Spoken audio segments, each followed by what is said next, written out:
Hello, everybody. Welcome to session 5 of integrating 3D modeling and printing in your classroom. This is Haruna. And this is Rashmi. Welcome.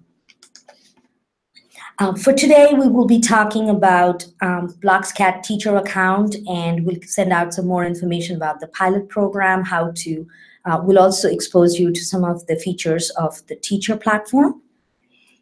And we'll do a very quick review of session 4 and then jump right into loops, which will be the meat of this final session. And then we'll show you some examples created using loops, and then we'll talk about the session 5 assignment. So BlocksCAD, right now you all have a regular account, but they have a teacher account, which is a new feature, which will let you access lessons, manage student accounts, create classes and rosters in there, assign projects to students, and also view and keep track of student progress. Let me just show you quickly what that interface looks like. So when you do have the teacher account, you will have a My Classes tab. Once you do, you can create a new class. You can also join a class, but that would be as a student. But and this is a class that I've already created in the past. And you end up with a join code that your students can use to join your class. And once you do, I have one student in there, and you can see what the students are working on. You can also see all of your students' work in the past, and you can download them, take a look at them. You can also look at their library of existing lessons and assign specific lessons to the class. So it's a nice management system, and we are looking for some teachers to participate in a pilot program to test out this teacher platform. So we'll send you some more information about that, and if you're interested, you can let us know, and we'll put you in touch.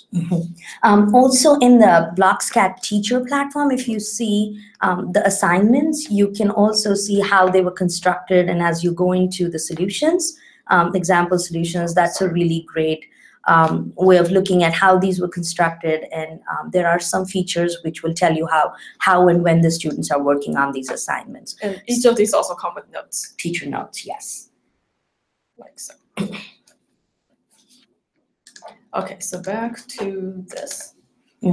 So just as a session 4 review, we talked about 3D shapes, we talked about transforms, rotates, translations. We also talked about setups, variables in MATLAB, but Haruna will let you know about a little bit more details regarding that.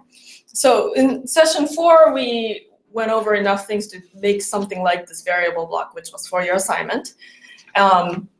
Which was really nice for designing things that were like one-time custom-made thing. But now we are going to get into loops, which will let you do like a regularly repeating patterns in your construction. So this takes us to the for loop, which we'll be playing with today. And as you can see, this is the structure of a for loop in BlocksCAD.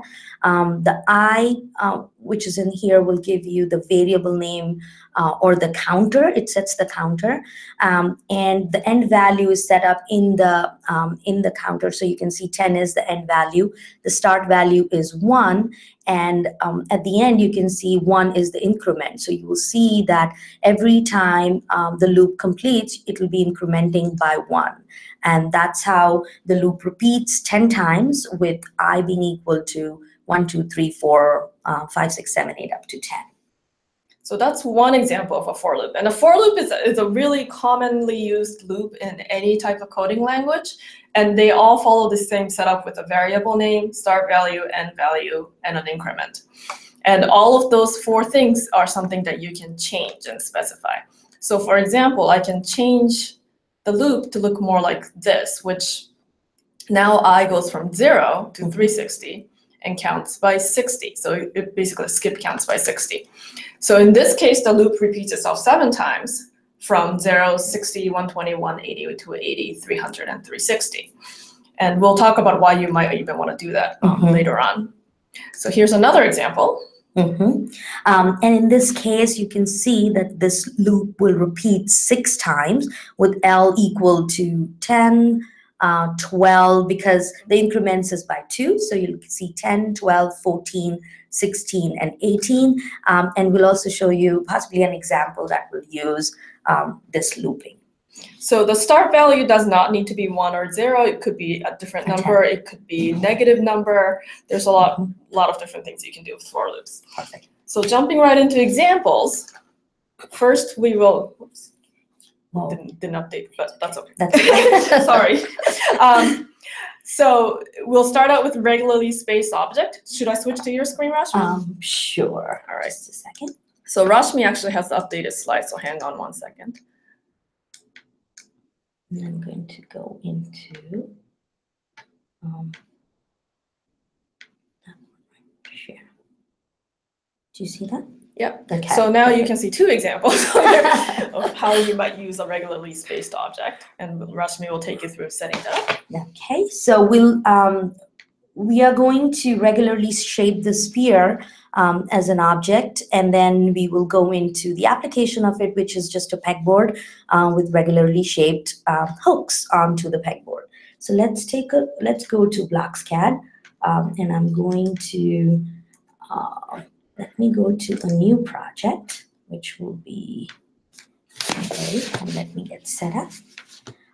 So this would be our for loop example 1. And in this case, let's bring out a sphere, which will be our, let's see, green sphere, which is right in the center. I'm going to make it a bit bigger. Then we are going to add a loop, which will go from 1 to 100 in the increments of 20. So let's do that.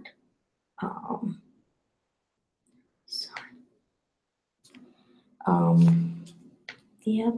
So I have 1, it's going up to 100 in the increment of 20. And I also want, let's see what that does. It's essentially, I am not incrementing the count of my sphere, or I'm not translating it to, I'm not changing the position of my sphere. So I'm going to add a translate to this. Yeah.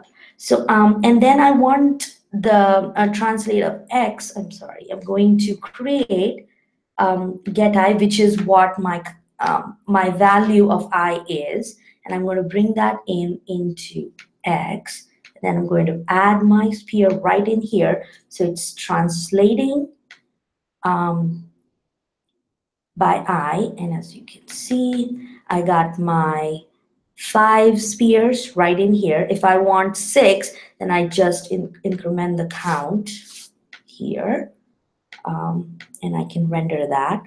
So I will have the 6 spheres. So you can pretty much do this with how many ever spheres or pegs you need. And you can also play with the spacing. Yes, you can also play with the spacing, which will be, let's say, yep. So when we have the 20, so let's say if I do 30 and I make it, so you can see that there are 4, they are spaced out. If I do 10, you can see how the spacing looks like. Yeah. So that changes both the spacing and the number of spheres you get, Right. because you're always going from 1 to 120.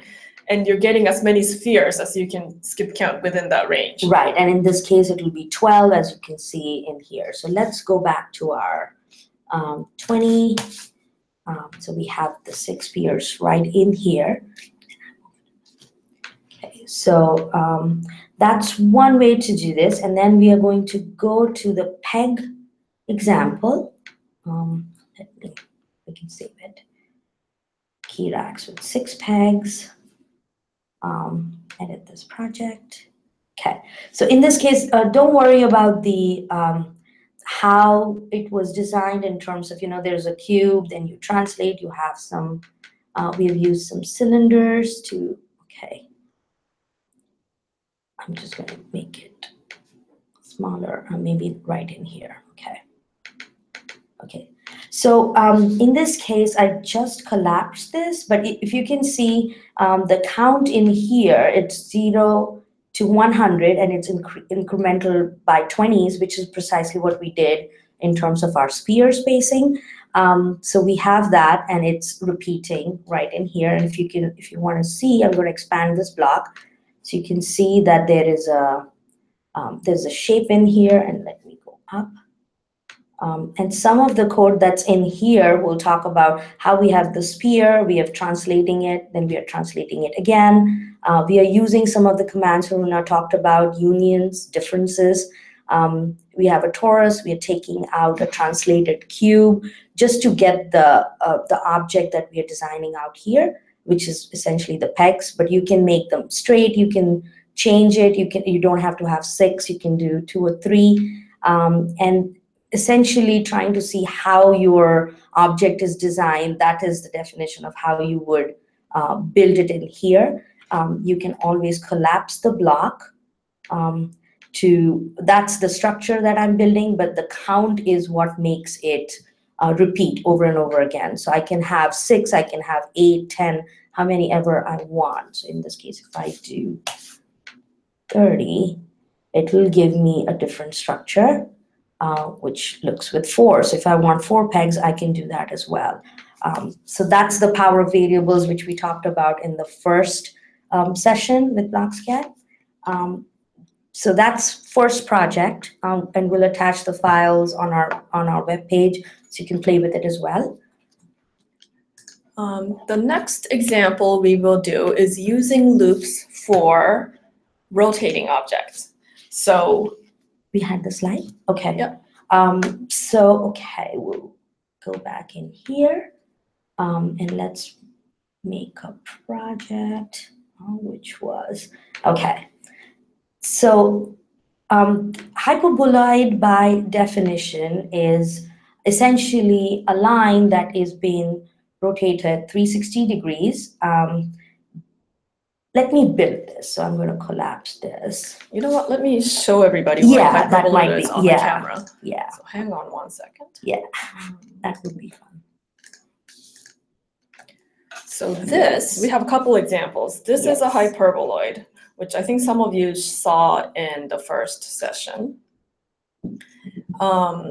Yes. So it's a line. It's a little bit hard to see on here, but it's a line that's been rotated at an angle and then repeated around to which forms a geometric shape called the hyperboloid. And Rashmi has another one here. Here is connected on the top and the bottom. Yeah, and then I squished it because we were trying to create a seating arrangement with it, or a pencil box, and then you can get different shapes depending on the angle of how much you twist that first shape. And so we'll take a look at that. The pegboard, just in case. Green on green. All right, so switching back to Rashmi's screen. Okay, so let's do this.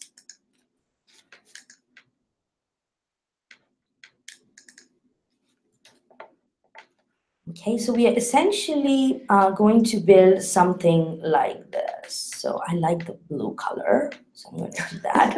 So we're going to build something like this, and let's go to that. So we'll just create a new project. I'm going to save this.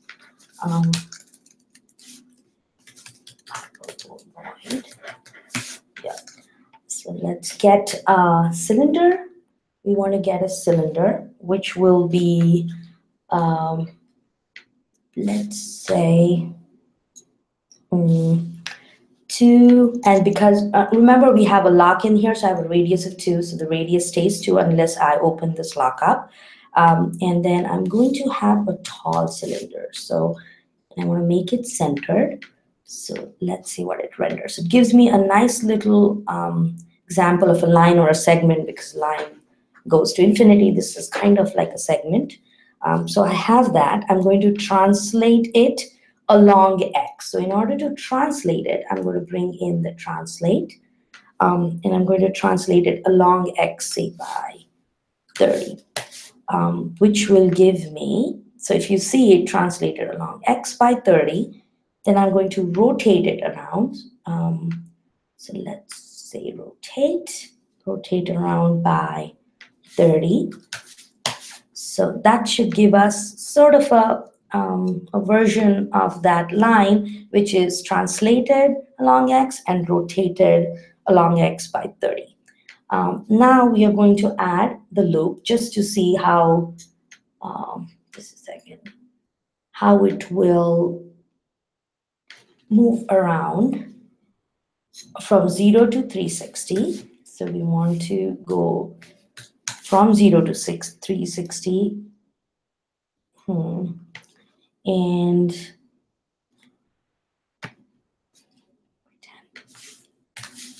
and we might have to add another rotate block. So let's see, right in here. Okay, does that make sense? Okay, and I'm going to do that. Yeah, so now we want to also rotate the Z. Sorry. We want to rotate the Z by I. So I being our counter, so I'm going to get I, whatever is the value of I, and I'm going to rotate the line along the Z-axis by I. So let's see what this gives us. So it gave us a torus, but not as pretty as the Haruna's one, because we had it sort of squished in the middle, which gave us that nice hyperboloid look. So how can we do that? We can change this angle, and let's see what it gives us. So you got a little bit squishing right in the middle. We can do, so we do the translate along X. And yes, this is kind of what Haruna's look like. The previous one looked like mine, which is more like a seating arrangement.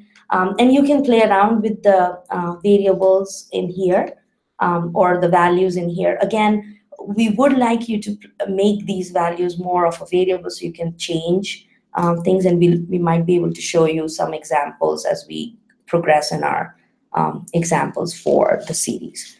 So that's an example of the hyperbolide. You can always look at, in mine, I'm just going to save this, the one that we had the ring on top, so you can, sorry, not create now, go back. When we open this project up, when we render this, you can see that it has that ring on top, and at the bottom we can make it a full circle, so that you make it into a pencil box or some kind of value. Again, we've mentioned this, the colors you can add by using the color block that we talked about in the first session. But you can see that we have the rings added right in here.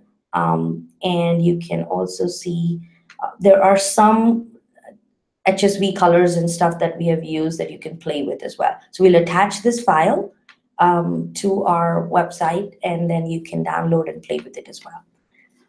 I am going to move to Haruna's screen.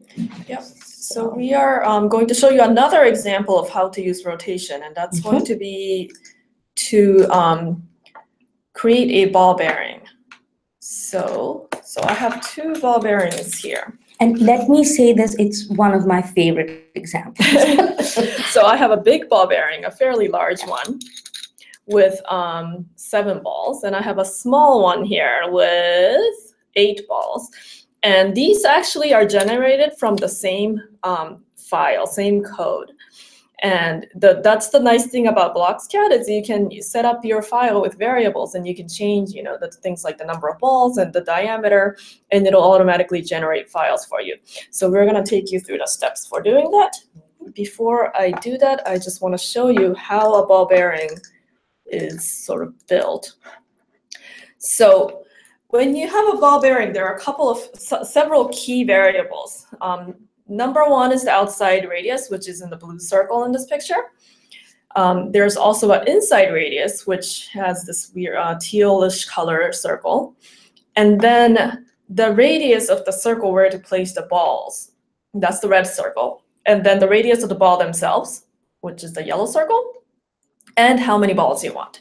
So those are the key variables that we are going to need when we're designing a ball bearing. The other thing I want to show you is how a cross-section of a ball bearing actually looks like.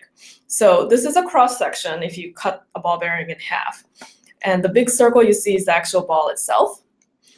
There is typically a bit of a spacing around the ball and the channel to make sure the ball moves freely.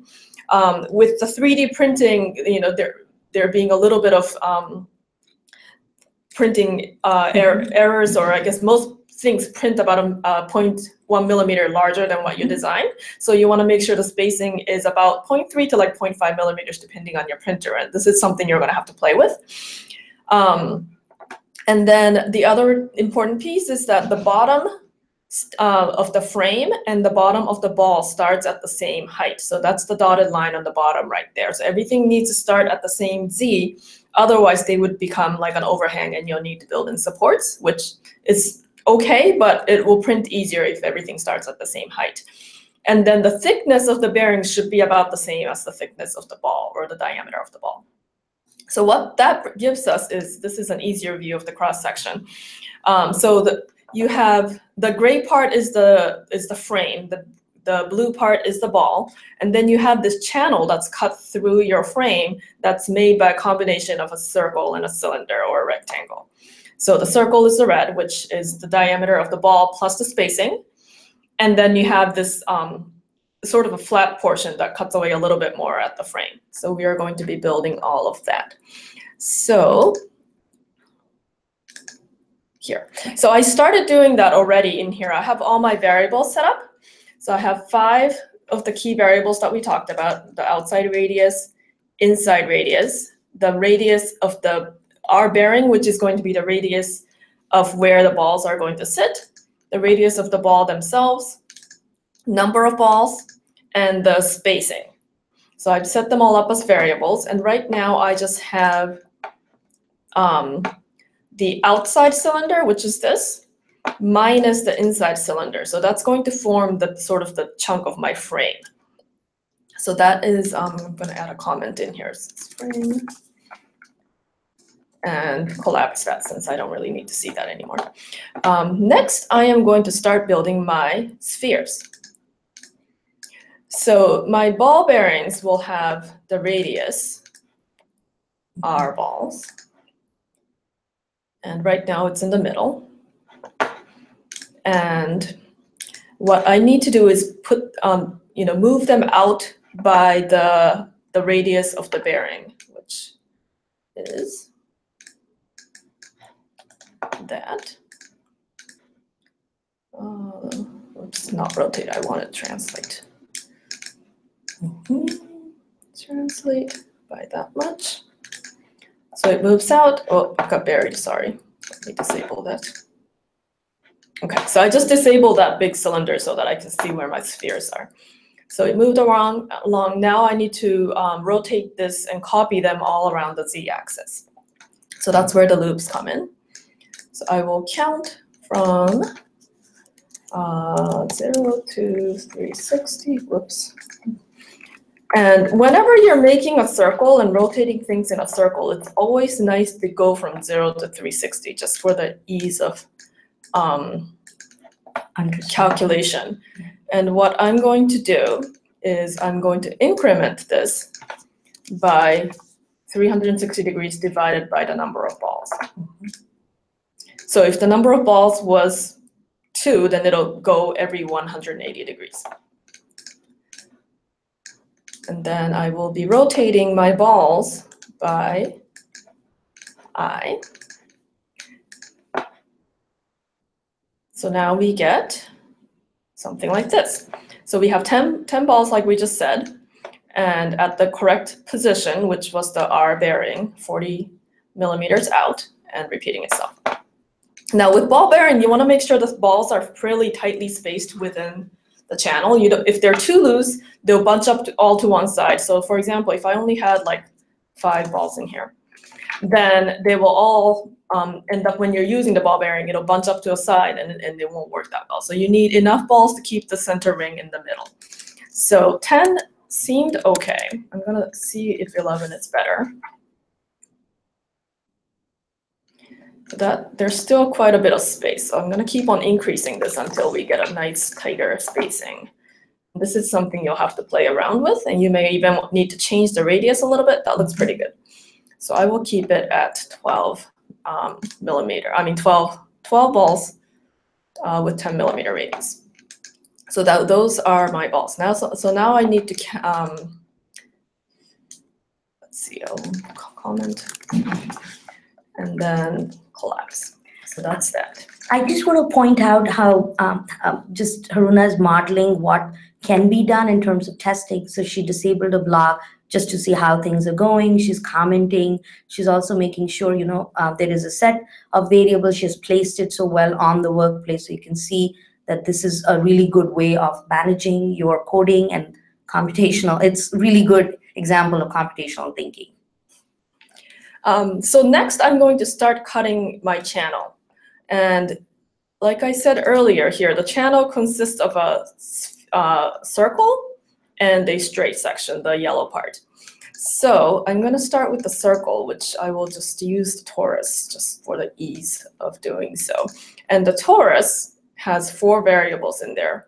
R1 is the big radius. Let's see. Get that help menu back. R1 is a big radius. R2 is the smaller radius. So that's like how big your donut is, how thick your donut is. And then the number of faces and the number of sides. And we want this channel to be as close to a circle as we can make it. So I want the number of faces to be something fairly large, as well as the number of sides to be something pretty big. R1 will be the same as the radius where the balls are sitting. And then R2 is going to be the radius of the balls plus the spacing. So I'm going to go ahead and do that. So number of size, I'm going to make it something big. Let's say, I'll just say 20. Mm-hmm. If it looks a little jaggedy, I will change that later.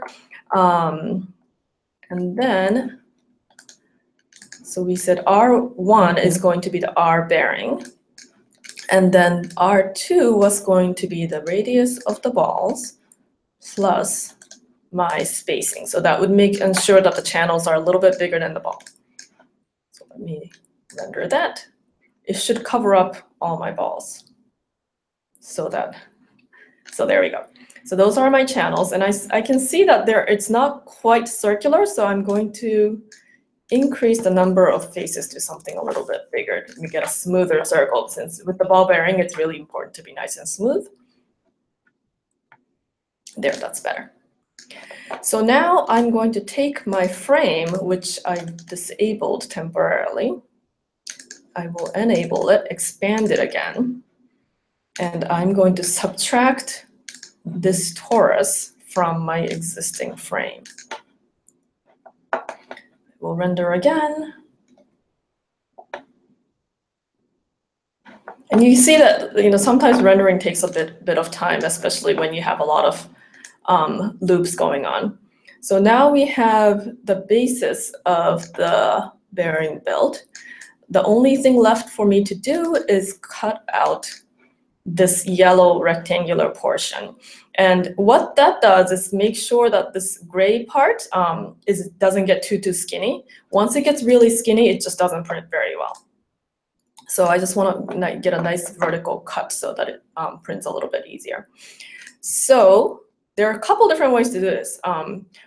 One way we can do is to generate a bunch of cylinders along the same radius and then haul them together, so you end up with a nice solid loop, and then subtract that.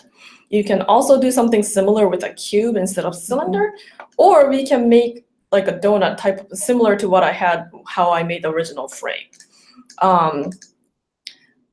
Let's do it the last way that I just said. So similar to the way I made my original frame, I will make a skinnier cylinder that goes around the balls. So in order to do that, I will just copy this.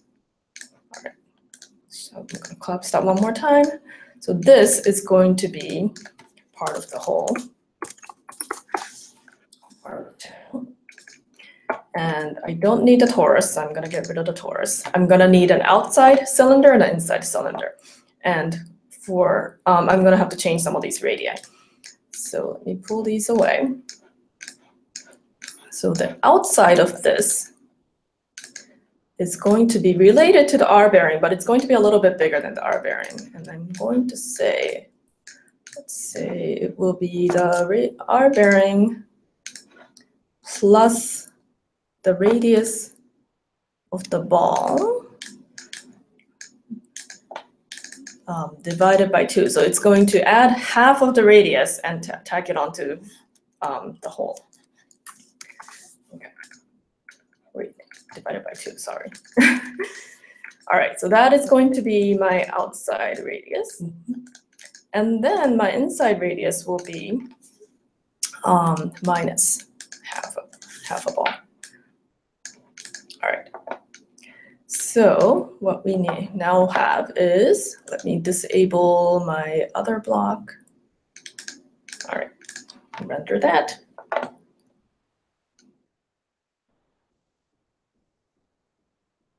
So now we have this rectangular channel that will now be cut. So I'm going to enable this block again, expand, and sorry, it's kind of getting a little crowded in here, and I'm going to also subtract this from my original cylinder that I had.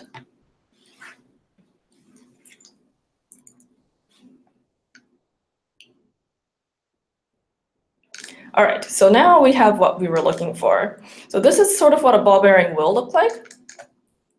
You can also start, getting a little bit more fancy and change the number of sides of the outside, or there's other features you can build in. But this is the basic ball bearing. And now the fun part is you can now make a ball bearing of any size. So I can change dimensions as I please and start designing other, actually I should have changed this too, sorry.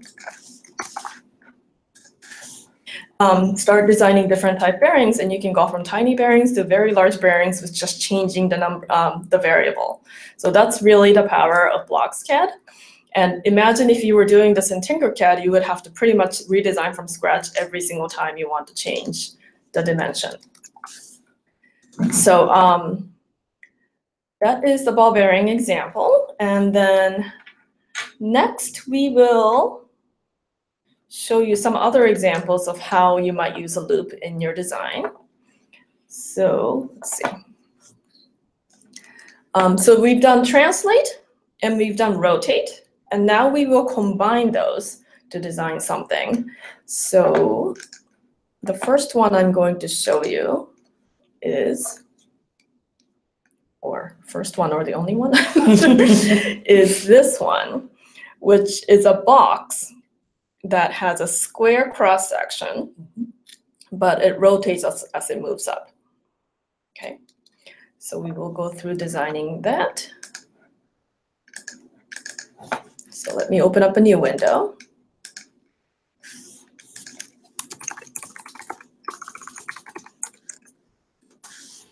Okay, so we have a new window, and I'm going to do this with variables just because it's a good practice. So let's say first variable will be L for the width of the square, and I will say it's 30. And I'm going to set up another variable for the height, and I'll just keep it the same number. And let's see, another one, I'm going to call this angle, and that'll hopefully make sense later on, but I'll keep it at that for now. So to make that rotating cube, first you start out with a very thin slab that is going to form your base. So I'm just going to say Z is 1. And that's the first layer. And what we're going to do is now move this up and rotate it at the same time until it gets to the height. So we will count from 0, because I want to start way at the bottom, all the way to H, which is the total height. And it's going to go up by 1. And each time it goes up, or each time it rotates, or each time it Translate. it repeats, it's going to go up by this amount. So let's first see that. So that just made myself a block, actually. It'll be easier to see if I do this. If I count by 5, it's easier to see what's going on. So it repeats and moves up each time. So that's the same example, same as what Rashmi was showing you with the translation example. Now we want to rotate this at the same time. And we want to rotate this by An angle. an angle, but I want the total angle to end up being 180 degrees. So what does that math look like? So, so that would be angle divided by, whoops, I didn't mean to do that, duplicate, by height times, and you can see how easily you can get into math, how you are using math skills as you're doing this, and you really need to start using those algebraic math skills. So now this is what I get. So by the time you get up to the top, you have rotated 180 degrees, and you can sort of see that here. The third slab here, or the fourth slab here, is rotated by 90 degrees. 4 more slabs, it's rotated, and it's kind of come back to the same place. So, oh, and then the hull. There's this hull option. And last week when we did the setups, we spoke about the hull, how it connects everything together with this almost like a plastic sheet or something. So this does the same thing. So what this will do is connect all of your objects together in a seamless way. Now this looks a little jagged because I'm doing it every 5 millimeters, but let's say I change this to like 2, and you can see that it'll get smoother. And that gets closer to what I had made for my box. And for my box, I actually just did the same thing, but had a separate loop to take out the inside. So let's say I want the wall thickness of 2. What I'm going to do is I'm actually going to just duplicate this. Now, when you have more than one loop in a program, you need to make sure they're named something else. So I'm going to name this, well, I don't want to use J because it looks too similar to I, so I'm going to call it K. So this new loop will count with K, not I. So I need to change all of my counting variables to K. And the other thing I need to do is to make my cube a little bit smaller. So instead of being L, it will be L minus my wall thickness. Actually, it should be twice the wall thickness. So 2 times the wall thickness. And I will do the same thing on the Y. Let me do external input so you can see a little better. So now, let me change the color for this so you can see a little bit better. So now I have 2 loops going, one with I, another one with K, but they're basically doing the same exact thing.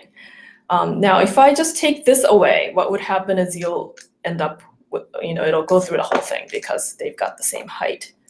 Just show you how that works. So if I put these in the difference block,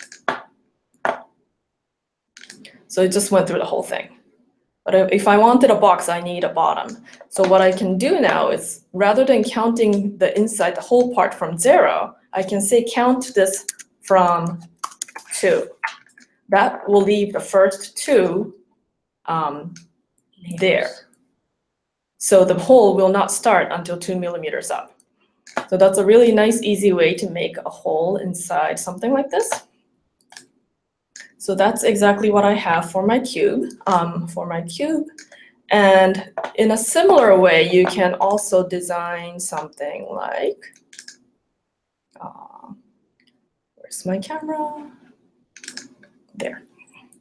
So this is another box, but it's got a hexagonal cross section. But you can also design something like this, which is just, there's no rotation, but it translates. So it kind of goes up at an angle. So you can do something like that too with very similar code. The final example we want to show you is how to use a nested loop. So I'm going to show you, well, let's start a new project. So nested loop is having one loop inside of another. So right now with the box, we showed you two separate loops, but they were not inside of another. They were just independently going. But we could have a case where we have something like this, where there's one loop inside another. And where that comes in useful is, imagine if you're making something like a pegboard where you have a slab with a bunch of holes in it or something, in both in the X and Y direction. You can make repeating patterns in two different directions using this. So let me start off with a small cylinder. All right. So my goal right now is to repeat this cylinder in a regular pattern along the X and along the Y. So let's do that. So I'm going to name my first loop X so that it's just a little easier for me to conceptualize. And then a second one, I will name it Y. And they'll both go from 0 to 10. No, let's say 0 to 50. And I'm going to have one of them go from 0 to 50 by 5, another one to go from 0 to 50, and let's say by 10 so we can tell the difference. So we still have the cylinder. What we need to do now is to translate it and by X and by Y. And each time this loop goes around, when X is the first time it goes through the first loop, the inside loop still goes around 6 times and creates 6 cylinders. And then it does it again with X value being at 5. So that small piece of code was enough to create this very regularly spaced bunch of pegs, which again, and if you were doing this in something like Tinkercad, that would have taken a very long time to do. So loops are super powerful for doing that. Can you switch to me? There was a nested loop example. Oh, okay. So Rashmi is going to show you another nested loop example.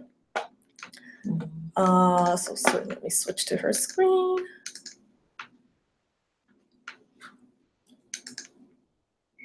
Yes. So this is the nested loop example, as you can see, as Haruna mentioned.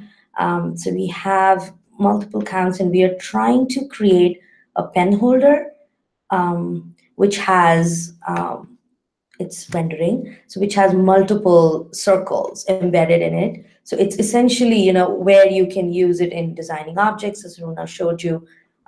It's just a clean way of designing your code.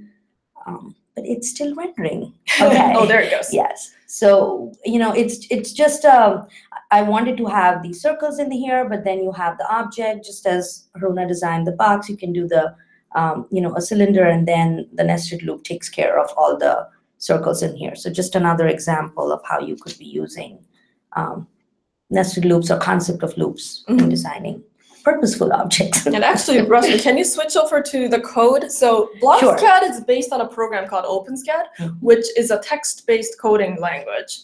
And it is another, it's open source, it's a free code.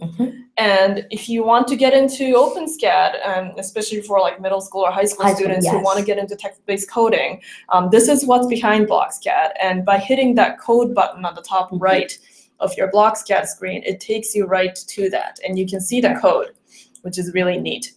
And you can switch between the code and the blocks. Unfortunately, you can't edit the code itself from here. Yes. You do need the OpenSCAD program in order to do that. But it's nice to be able to see it. Yeah, and we'll try to have another session where we will be talking about OpenSCAD, how you can use it on your machines and then edit this code or other examples as the software allows. So going back to our project page. Oh yeah, in this code you can see very clearly you have the for loop, which is sometimes you've seen a for loop in other text-based languages, so you can see that this is a nested for loop. It's called the count, which is another way of saying the for loop. Do we want to go back to the yes? All right, so let's go back. Yeah, so I think that's it for examples. I think we have given you plenty. Hopefully we're not scaring you. But so tips. for using loops is, so there's the checkbox for a hall will connect the objects together.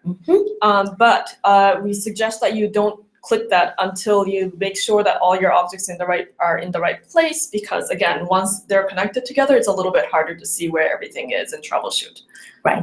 Also, when you're using multiple loops in one project, each loop needs to have a different variable name. Just as you saw, you are using i's, you are using j, which looks similar to I, and then you have k.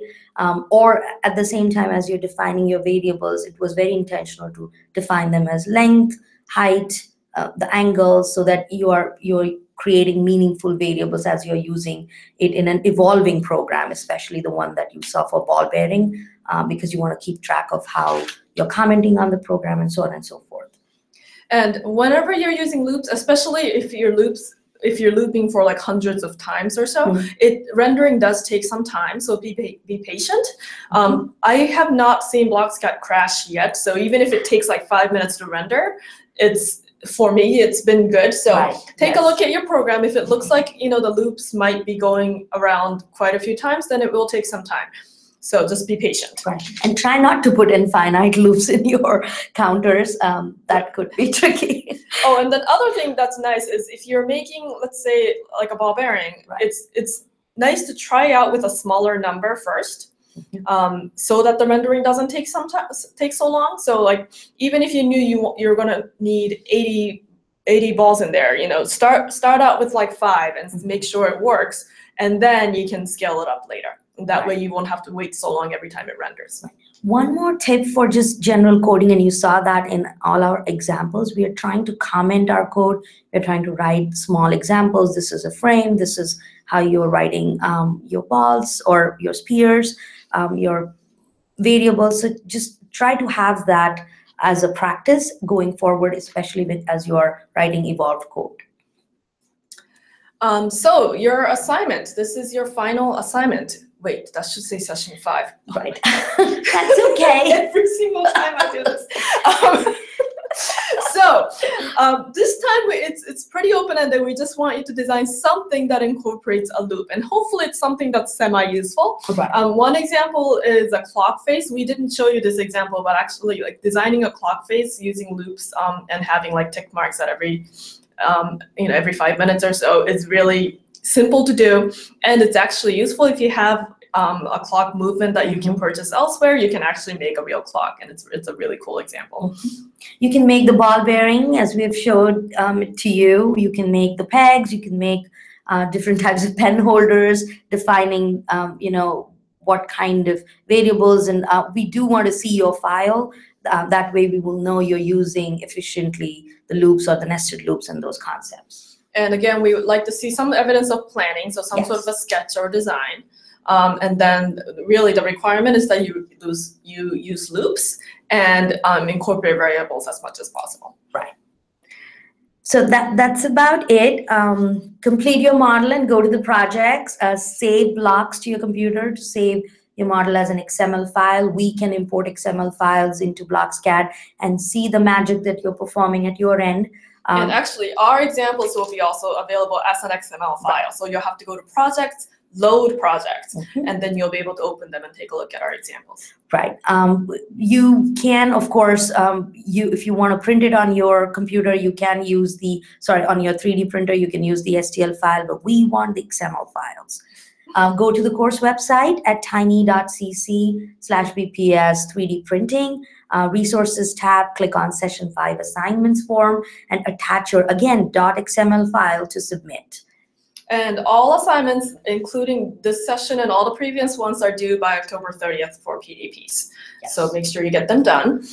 We've attached some extra slides at the back of this presentation just to show you specific examples of how to use and set up loops. So take a look at those. And this slide deck will be available on the website as well. Thank you for watching, and have fun. Have fun. Bye.